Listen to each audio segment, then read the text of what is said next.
Buen día, doctor. Buenos días, buenos días. Vayan prendiendo sus cámaras, por favor.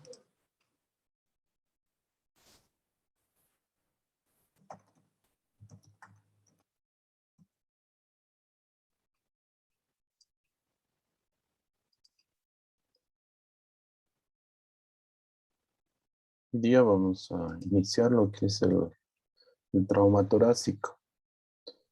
Obviamente tenemos que ver que patologías son secundarias a la aparición de un trauma torácico.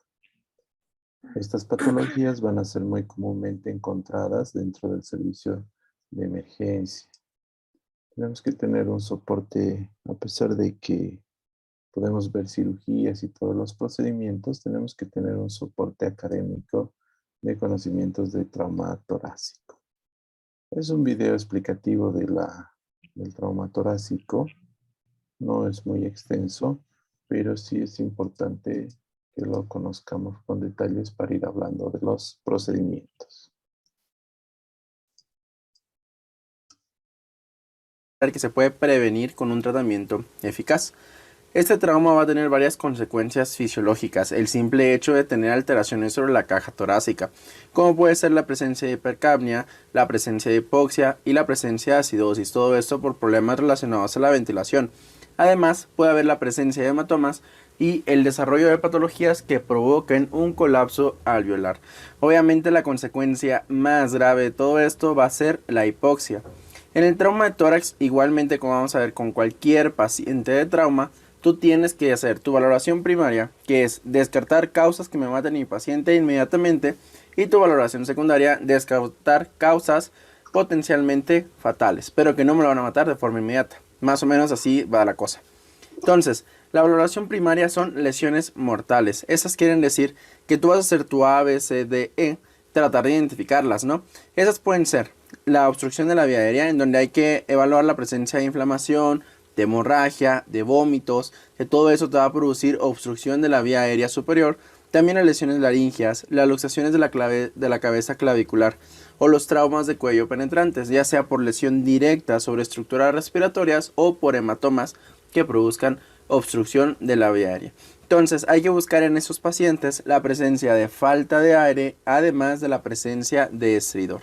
También es muy importante reconocer que los pacientes que tienen compromiso en el cuello, que nosotros estamos sospechando de que vayan a tener una vía aérea, que se pueda complicar esa vía aérea a una vía aérea obstructiva, hay que darle un manejo de vía aérea avanzada, como la colocación de un tubo endotraqueal.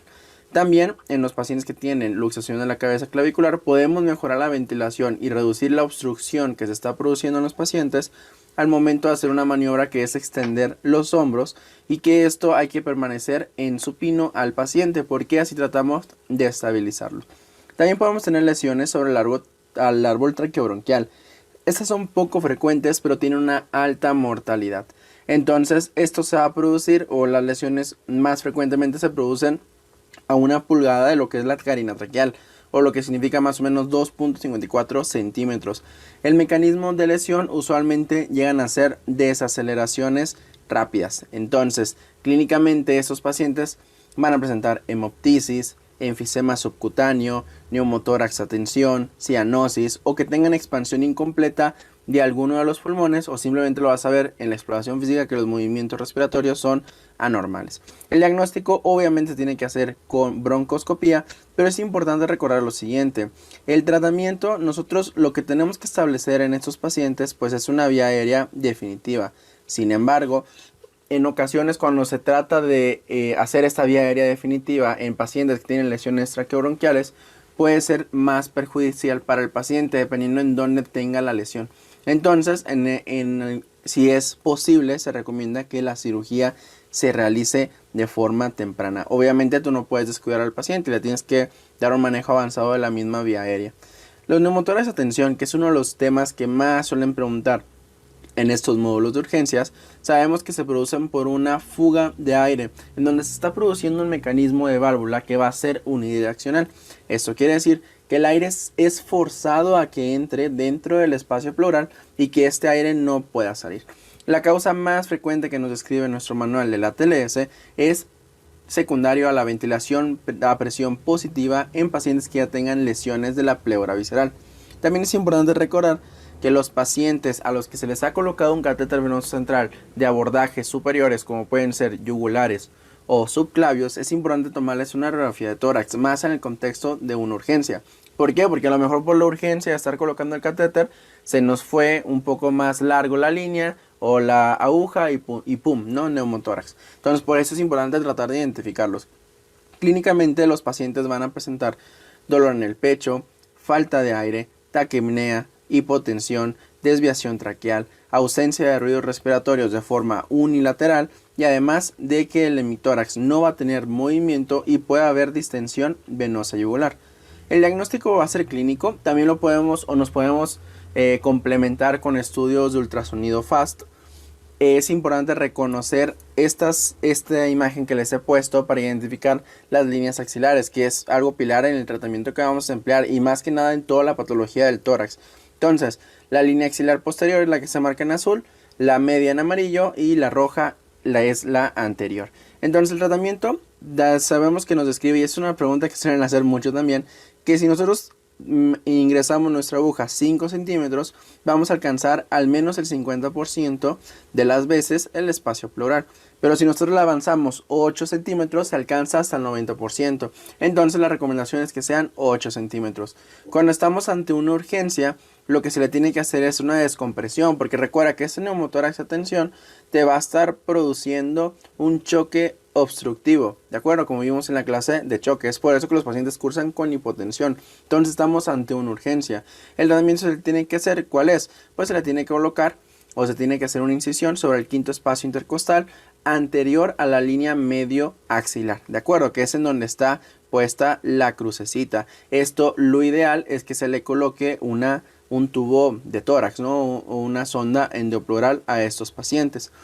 El tratamiento no siempre es exitoso, eso también es importante reconocerlo, y en ocasiones lo describe el manual, que cuando tú le estás realizando este drenaje o tratas de hacer esta punción, a veces puedes provocarle un neumotórax posterior a los pacientes.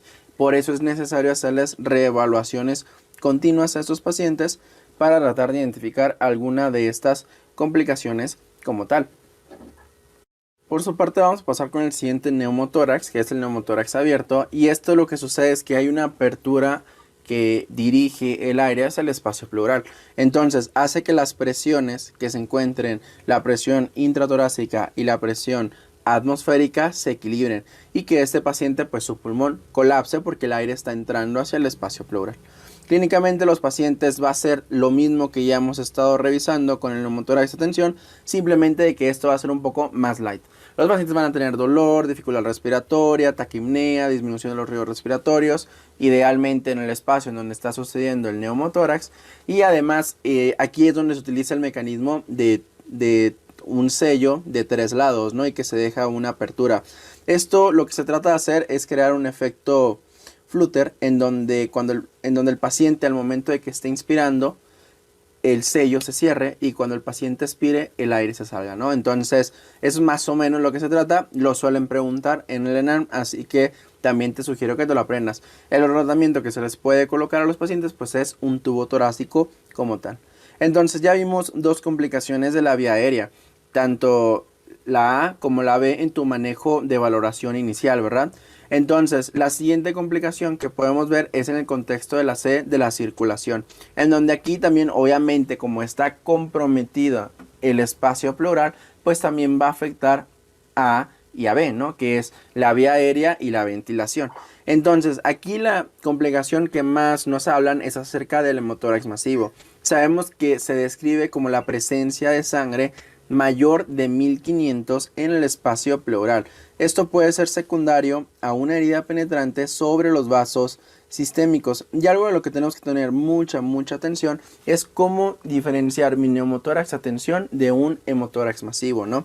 Entonces, un neumotórax a tensión, obviamente te van a decir que hay disminución de los ruidos respiratorios o que estos van a estar ausentes. Si tú percutes entre los espacios intercostales, el sitio se va a escuchar hiperresonante. ¿Por qué? Por la gran cantidad de aire que está. La posición traqueal va a estar desviada, lejos de donde existe la lesión, o sea, va a estar retraída. También las venas del cuello van a estar distendidas y el movimiento del pecho puede ser inmóvil del lado en donde esté alterado, o puede ser ampliado, simplemente que tarde un poco más en producirse el movimiento.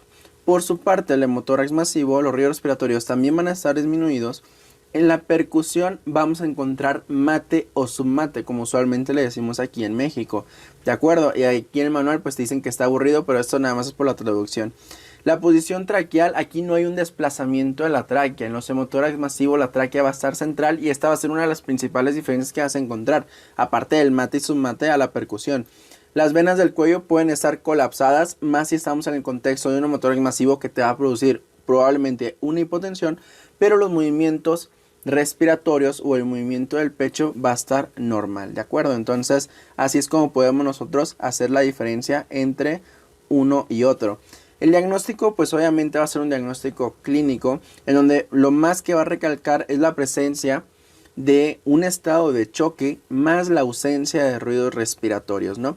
Entonces, si nosotros tenemos estas dos cosas, nosotros tenemos que sospechar de forma inicial en un hemotórax masivo. Aquí el tratamiento, como estamos ante una urgencia de vida o muerte, se le tiene que pasar paquetes globulares más la descompresión del espacio pleural. Estos paquetes globulares, recuerda como vimos en la clase de choque, pueden ser paquetes en los que no tengan pruebas de compatibilidad porque estamos ante una urgencia en donde el paciente se puede morir, y además se puede implementar la autotransfusión de acuerdo a las características de la sangre. Es importante colocar un drenaje torácico.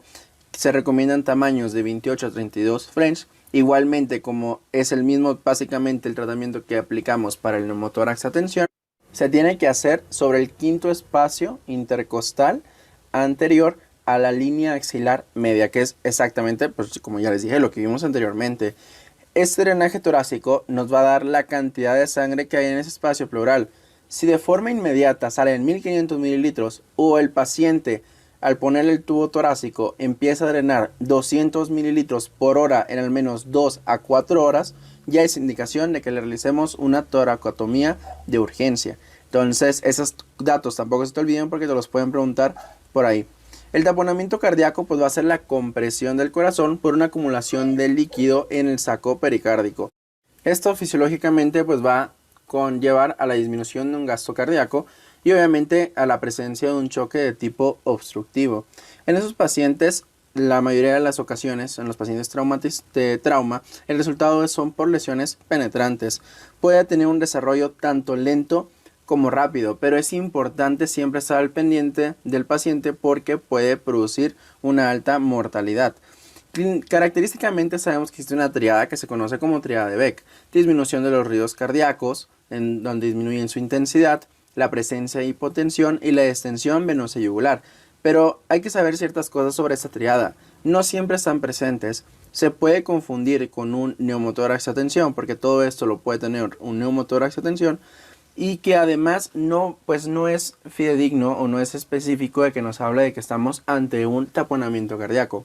Aunque si hablamos en el contexto de la NARM y en el EGEL y todas las preguntas que hacen sobre urgencias, casi siempre cuando te ponen en las respuestas un taponamiento cardíaco y viene abajo que le hagas una pericariocentesis, casi siempre es la respuesta correcta. Entonces, pues por ahí es como que está un poquito más sencillo.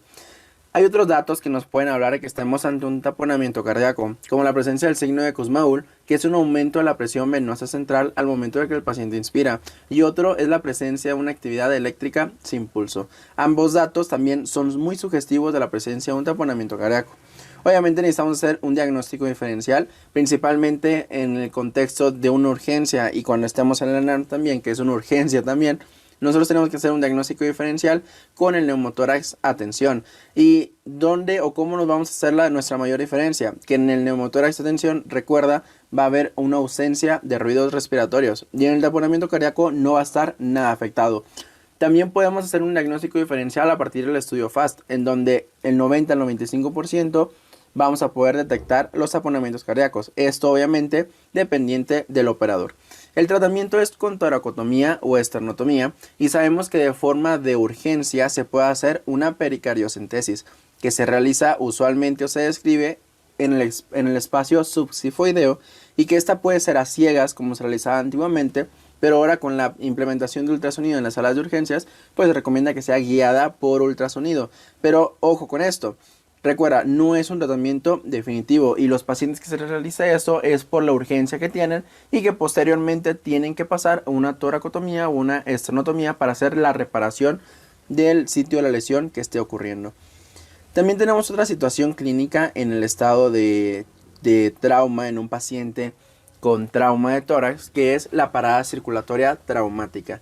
Aquí se va a describir como pacientes inconscientes más pacientes que no tienen pulso. O sea, es un paciente que está inconsciente, tú haces tu evaluación inicial y no le detectas pulso a tu paciente. Esto podemos tener varios trazos electrocardiográficos. Podemos tener una actividad eléctrica sin pulso, podemos tener una fibrilación ventricular o como tal una sistolia. Entonces, cuando nosotros nos encontramos ante esta situación, pues vamos a tener que actuar de acuerdo al diagrama que tenemos hacia el lado derecho. En pocas palabras, para resumirlo, tenemos que ver en este orden. Primero hay que asegurar una vía aérea definitiva y dar una reanimación cardiopulmonar al mismo tiempo. En segundo lugar, si nuestro paciente no mejora o no tiene un retorno espontáneo en la circulación, lo que tenemos que hacer es una toracostomía bilateral. Y si nuestro paciente después de haber hecho eso sigue sin tener una recuperación de la circulación, lo que tenemos que hacer es una toracotomía o una pericariocentesis. Entonces, una vez que te aprendiste esto, pues ahora sí podemos pasar con nuestro algoritmo como tal. Entonces, nosotros tenemos un paciente que llega a la sala de urgencias en donde llega con un arresto circulatorio traumático, ¿no? Ya sea del tipo que sea, tú tratas de identificar un pulso y no lo tienes. Entonces, aquí lo que tenemos que hacer, pues es, ya comentamos, manejo avanzado de la vía aérea y además iniciar nuestra reanimación cardiopulmonar de acuerdo a los algoritmos de la CLS. Si después de esto nuestro paciente no tiene retorno espontáneo de la circulación, lo siguiente que tenemos que hacer es la descompresión bilateral del pecho. Y nuevamente, nuestro paciente sigue sin tener un retorno espontáneo en la circulación. Aquí lo que tenemos que hacer es una toracotomía anterolateral y una pericardioctomía vertical, ¿de acuerdo? Esto, obviamente, la segunda, si estamos sospechando, si tenemos datos clínicos de que estemos ante un tamponamiento cardíaco. Después de haber hecho esto, necesitamos ver dos escenarios. Mi paciente tiene una lesión miocárdica o mi paciente tiene una hipovolemia severa. Si mi paciente tiene una lesión miocárdica, lo que tenemos que hacer es un control propiamente de esa lesión. Y aquí pues el tratamiento tiene que ser con una cardiotomía. ¿De acuerdo? Entonces, si después de esto nuestro paciente recupera su circulación espontánea, pues podemos ya dar el manejo establecido y hasta ahí se cierra esa llave. Si nos vamos al lado de la hipovolemia severa, hay que tratar de identificar en dónde podemos tener nuestro sitio de la lesión. Si lo podemos tener sobre el tórax o si lo podemos tener sobre el abdomen. Si lo tenemos sobre el tórax, hay que estar pensando en el pedículo pulmonar o sobre los vasos mediastinales, ¿no? Y a estos pues hay que hacerles una hemostasis. Si estamos pensando en contexto del abdomen, que el sangrado venga por ahí, pues tenemos que sospechar sobre el mayor vaso que tenemos ahí, que es la aorta descendente, y hay que hacer un clampaje también de esos, ¿no? Si después de esto y de nosotros haber continuado nuestra administración de líquidos por vías largas, nuestro paciente vuelve a caer en arresto cardíaco, entonces lo que necesitamos hacer en estos pacientes son las dos últimas medidas que nos quedan, que es el masaje cardíaco interno, en donde se hace, si aún no se ha hecho la toracotomía, pues es una abertura y se trata de estimular manualmente el corazón, y la estimulación eléctrica también del corazón. Si después de haber hecho todos esos procedimientos, pasados 30 minutos y que tengamos un paciente que tenga una temperatura de 33 grados o que ya estemos ante datos de falla circulatoria, pues obviamente en esos casos pues ya es cuando se delimita la muerte del paciente. Una vez que ya pasamos esta etapa primaria, si te das cuenta, hasta ahí acabó la evaluación primaria, que es descartar todo lo que puede hacer que mi paciente se muera. Hay que ver la evaluación secundaria, y aquí hay que evidenciar pues primero un buen examen físico, una gasometría arterial en donde nosotros busquemos tanto mecanismo ácido-base, además del lactato, también la saturación de oxígeno, la radiografía de tórax, también realizar un estudio FAST si aún no se ha realizado. Y esto, en esta evaluación secundaria, lo que tenemos que identificar son lesiones potencialmente mortales, como el neumotórax simple, el hemotórax, la contusión pulmonar, el trauma cardíaco cerrado, la ruptura aórtica traumática, el tórax inestable, la lesión diafragmática y la ruptura esofágica.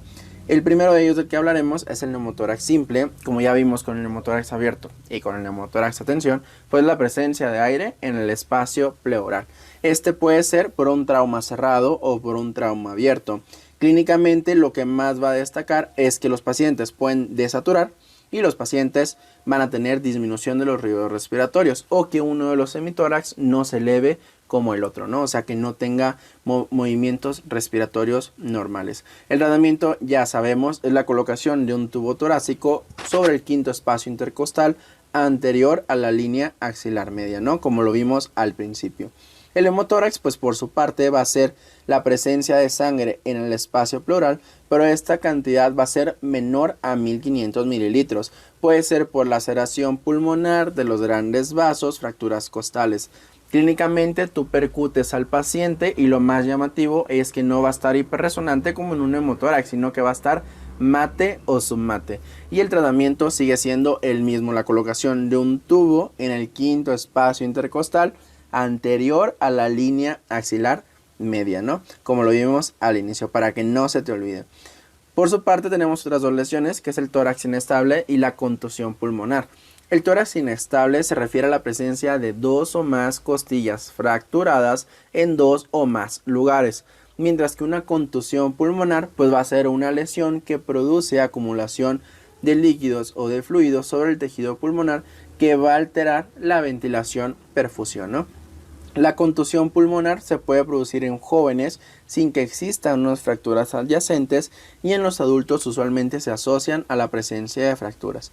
Ya refiriéndonos casi exclusivamente al tórax inestable, clínicamente va a haber movimientos respiratorios anormales porque parte de la caja torácica pues está fracturada, entonces no se puede mover normalmente. Y además de que cuando tú haces la palpación, aparte de producirle dolor al paciente, sientes la crepitación donde están las costillas fracturadas. Aquí vemos una imagen radiológica que es usualmente como te la suelen describir. Yo, como lo aprendí en su momento, fue que se mira un reforzamiento blanco o una consolidación blanca. Yo sé que no se dice así, pero así es como lo aprendí. Es eso blanco que se mira sobre la costilla y que va hacia arriba, ¿no? Entonces, si ves muchos de esos, si ves 3 o más, ya estamos hablando ante muy probablemente un tórax inestable. Eso fue la manera en la que yo me lo aprendí.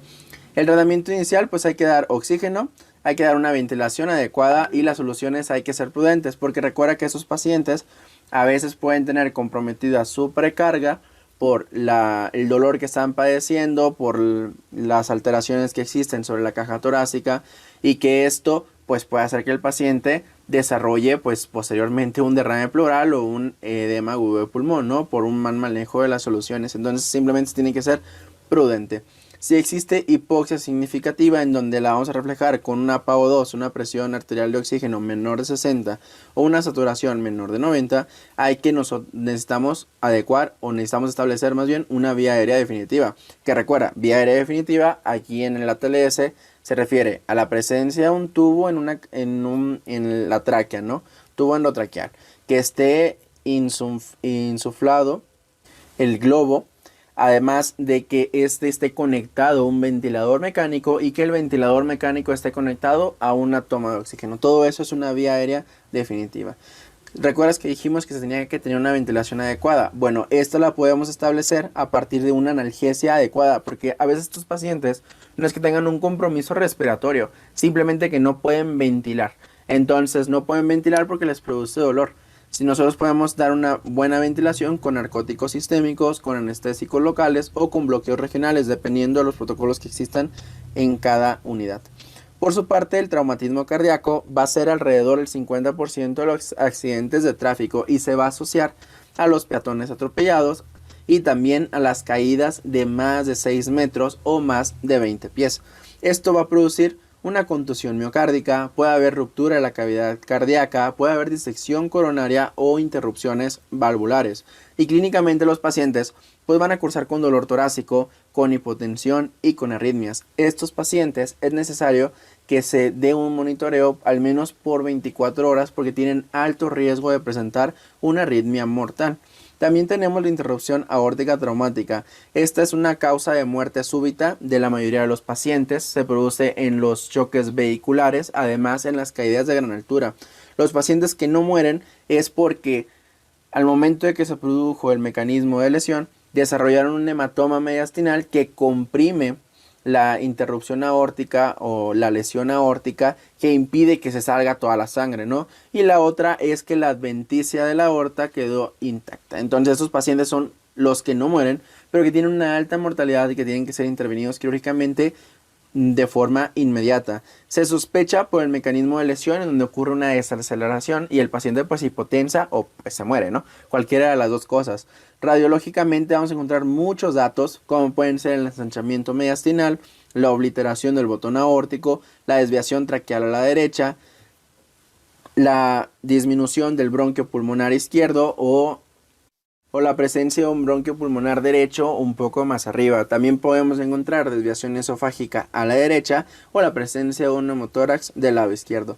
Aquí el diagnóstico de elección se realiza con la TAC helicoidal, aunque también lo podemos hacer con ecocardiograma transesofágico. El tratamiento, pues, si el paciente no tiene datos de hipotensión, o sea, lo tenemos más o menos controlado, se recomienda que se dé beta bloqueadores. ¿Para qué? Para buscar que nuestros pacientes tengan una TAM menor de 70 y una frecuencia cardíaca menor de 80. Todo esto para reducir la presión sobre la interrupción aórtica y que no tenga riesgo de tanta complicación mientras nosotros realizamos el tratamiento, que puede ser una terapia endovascular o una cirugía abierta, ¿no? Cualquiera de las dos cosas. Por su parte, continuamos con la ruptura esofágica. Es una causa frecuente cuando existen lesiones por traumas penetrantes en lo que es el área del mediastino superior o lo que es la región del cuello, ¿no?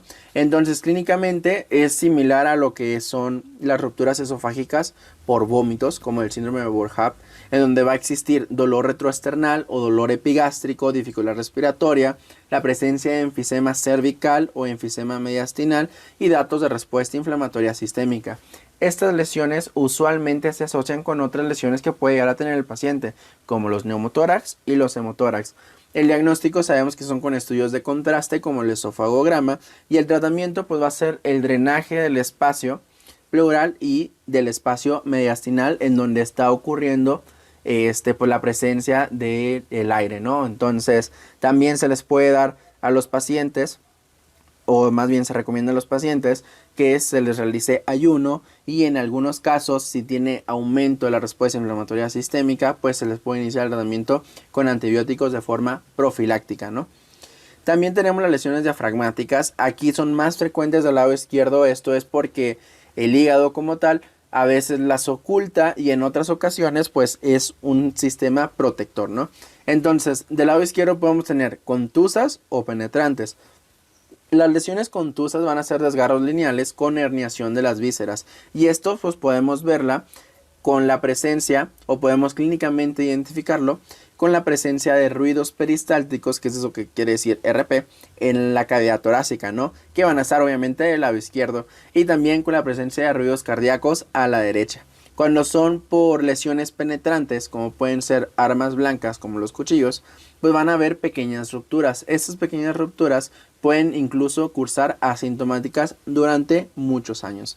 El tratamiento en esos pacientes pues es la reparación quirúrgica, pero recuerda, al igual como sucede en muchas de estas lesiones del tórax que no son de mortalidad inmediata, tú lo que tienes que hacer primero es tu A, B, C, D, E. ¿Por qué? Porque te lo pueden llegar a preguntar. Te pueden preguntar en la lesión diafragmática y te van a decir qué es lo primero que vas a hacer con este paciente y tú vas, lo opero, y ahí estás equivocado. Lo primero que tienes que hacer, si bien el tratamiento es la reparación quirúrgica, tú lo primero que tienes que hacer es tu A, B, C, D, E. Yo sé que se los repito en todos los videos, pero es para que no se les olvide. Entonces tú ahí lo primero que tienes que contestar es asegurar mi vía aérea. Ya vamos a terminar, vamos a continuar con el enfisema subcutáneo. Estas son lesiones propiamente de la vía aérea, lesiones pulmonares, y lo vamos a identificar con la presencia de crepitación subcutánea. Ya las lesiones que pueden ocurrir en los huesos de la caja torácica, pues por golpe directo se van a asociar lesiones de la clavícula, de las escápulas, del esternón y de las primeras costillas. Estas lesiones, además, por el sitio anatómico en donde se encuentran, se pueden asociar a lesiones de alta mortalidad en la cabeza, en el cuello o en la médula. También es importante reconocer las fracturas que se encuentran en el costillar medio, como pueden ser de la costilla 4 a la costilla 9. Estas son las más asociadas a un efecto de trauma torácico o de un trauma contuso, y obviamente estas fracturas tienen alto riesgo de lesión intratorácica. Y ya por último tenemos las últimas costillas, que estas costillas, que son la 10 a la 12, 10, 11 y 12, se van a asociar a un aumento del riesgo de una lesión hepatoesplénica. El tratamiento de todas estas lesiones, pues obviamente tiene que ser la analgesia, y cuando nosotros ya hayamos estabilizado a nuestro paciente, podemos solicitar estudios de imagen como una radiografía de tórax, más que nada para tratar de identificar lesiones asociadas, por ejemplo, la presencia de un hemotórax, la presencia de un neumotórax, la presencia de un taponamiento cardíaco o cosas así, ¿no? Que el taponamiento cardíaco para una radiografía estaría medio difícil. Pero bueno, ya con esto terminamos el tema de trauma de tórax. El siguiente tema que vamos a revisar es el trauma de... Bueno, como ven, el tema de trauma de tórax es bastante amplio. Nos habla desde neumotórax hasta enfisema subcutáneo. Hay que recordar que las patologías más comunes que nos vamos a encontrar en emergencia cuando haya un trauma torácico va a ser o aire dentro del tórax, o nos vamos a encontrar líquido dentro del tórax. A uno lo llamamos neumotórax y a otro lo llamamos hemotórax. Ambos tienen un tratamiento similar. Si el líquido y el aire son menores de 1500 ml, se hace una pleurocentesis, es decir, se funciona con una aguja y una jeringa y se saca el contenido. Si el líquido, por cualquier razón, es mayor a 1500 cc, se hace una toracotomía, una pleurotomía. Quiere decir que se pone un drenaje con sello de tórax, con sello de agua. La otra patología que he hablado es el taponamiento cardíaco. Eso quiere decir que entre las capas del pericardio se acumula sangre. Ahí también hay pericardiocentesis, que es un procedimiento un poco más avanzado. El día de mañana vamos a revisar toracocentesis, toracotomía y pericardiocentesis, que son los 3 procedimientos que necesitamos aprender. ¿Ya? No sé si tienen alguna duda o alguna pregunta, jóvenes. Doutor, só o tema do outro, paracentese, paractomia, e qual seria o outro? Toracotomía,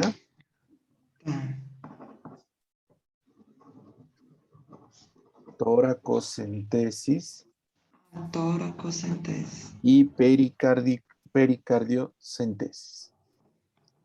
Esos 3 tratamientos que tienen que aprender. Gracias. En relación a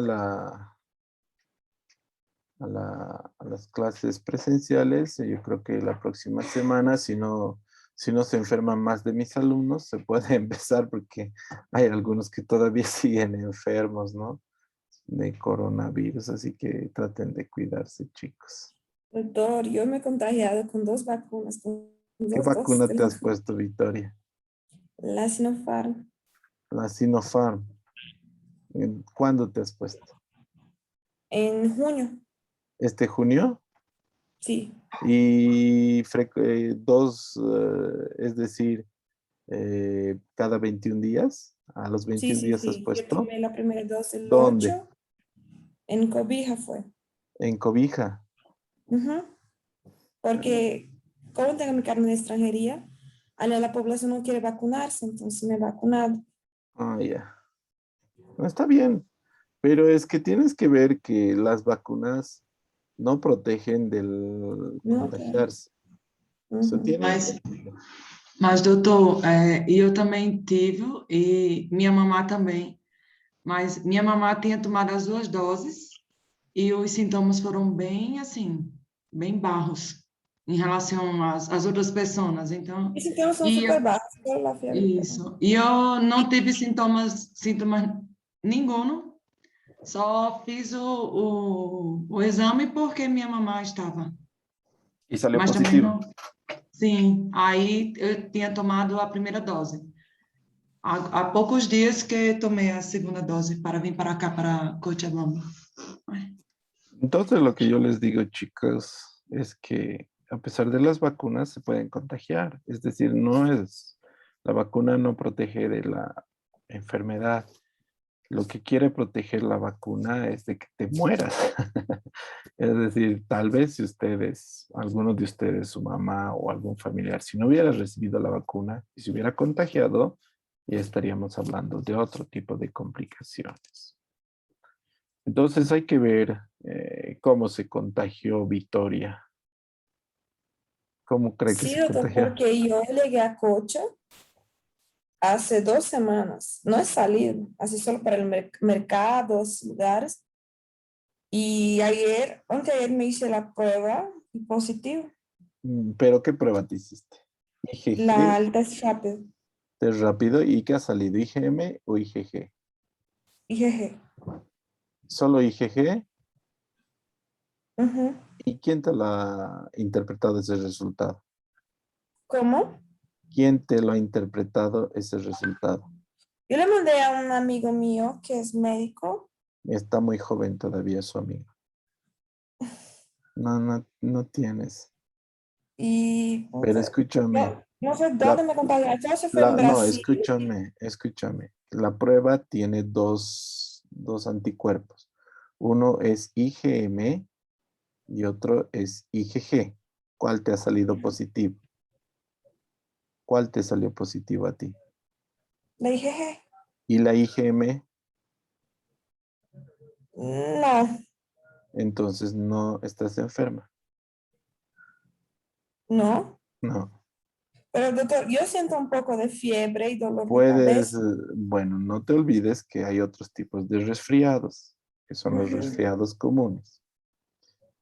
Aún mismo puede ser cualquier otro tipo de patología o el mismo hecho de pensar que estás enfermo. No te olvides que mentalmente uno se somatiza. Pero con una prueba IgG positiva, lo que te quiere decir tu cuerpo es que venga el coronavirus, lo voy a romper la madre.